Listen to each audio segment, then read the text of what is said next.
My name is Pavle Milic. I am the owner of restaurant FnB in Old Town Scottsdale. I want to tell you a little bit about the name. Both my chef and I have been in the industry for a long time, and when we were trying to come up with a name for the restaurant, it's like everything, you're trying to name your child, so it was very important. Originally it was going to have a more intimate, let's say esoteric name, but the more that we thought about it, with our other partner in crime, Peter Kaspersky, we have thrown out the three letters FnB. My last tenure was from a hotel. If you think about the hotel business, you have the rooms division and you also have the FnB division, which is briefly pertaining to our operating philosophy, if you will. Anymore, you see these sound bites on menus and even in publications all over the country, where having a what's called local bar movement is something that's not only fashionable, but we believe, in addition to that, is somewhat a moral responsibility. So pertaining to Charlene's food, this is not like something that she started doing yesterday. She's been doing it for 20 years plus. It's about trying to give a tip of the hat to the local vendor, to the local farmer, not only in an effort to minimize the carbon footprint, but really in an effort to help out your local farmer. Also to create a sense of vendors and distributors to come in and bring me some of the local wine.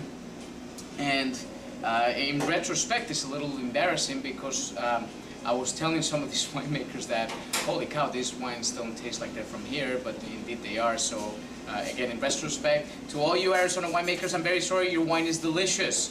So having said that, before I decided to make the leap into carrying Arizona wines, I did perform a little control study, tableside. I would bring a glass of wine to a guest, and I would tell them first, tell me if these wines are delicious, if you would order them again.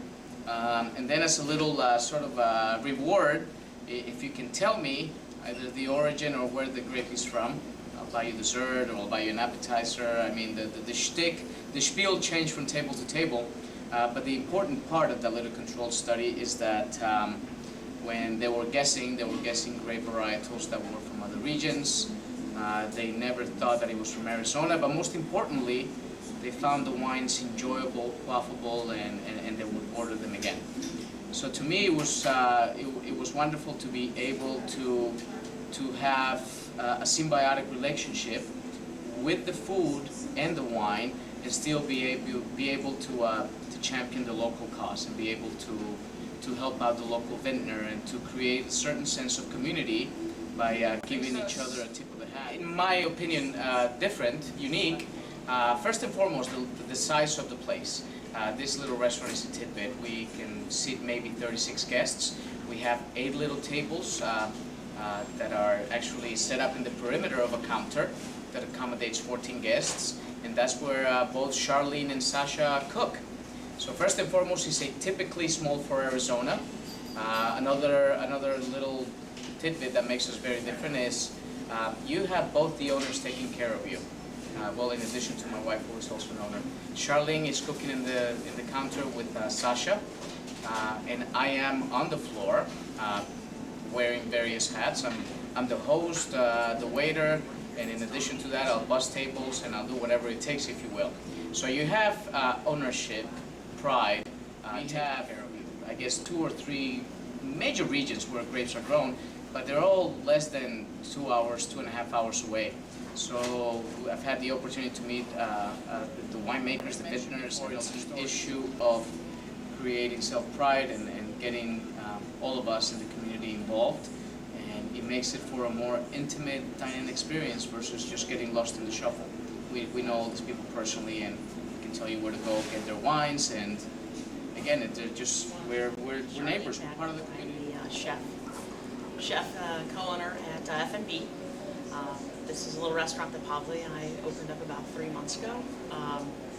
When talking about my food philosophy, I try to stick with local and seasonal. We buy from farmers in this area, Phoenix, Peoria, Tempe, wherever we can find them. Definitely try to go to the farmers markets as well. They either deliver or I go out to their farms and visit them and see them. But far as the food here, try to make sure that it is seasonal, very simple, stick with 3 to 5, put together a menu that is just really beautiful. Right now it feels like spring while the rest of the country is freezing. We have all of this beautiful produce that we can put on a menu. We're not having to use things that have been cellared or kept up from last November or October or like that. We have everything that just came out of the ground this morning or yesterday. Fennel salad, my go-to wine here at the restaurant. It's Eric Blumskin's Page Spring Cellars. It's the Vino del Barria Blanca blend. This white wine, the composition, the recipe is mostly Sauvignon Blanc. It has some Malvasia Bianca, and in very small quantities, a little bit of Gewürztraminer and Chardonnay. The reason why I feel that the pairing works well is when you first taste the wine, and it's really nice and chilly. Like I said before, it's mostly Sauvignon Blanc, so it's bone dry, it's very refreshing. As soon as it starts tempering up, the Malvasia aromatics start coming through, and you get a lot of peaches, a lot of citrus. The Chardonnay in small quantities there is just to give the wine a little bit of oomph, a little bit of backbone, and the Gewürztraminer, in my opinion, gives it some beautiful exotic aromatics.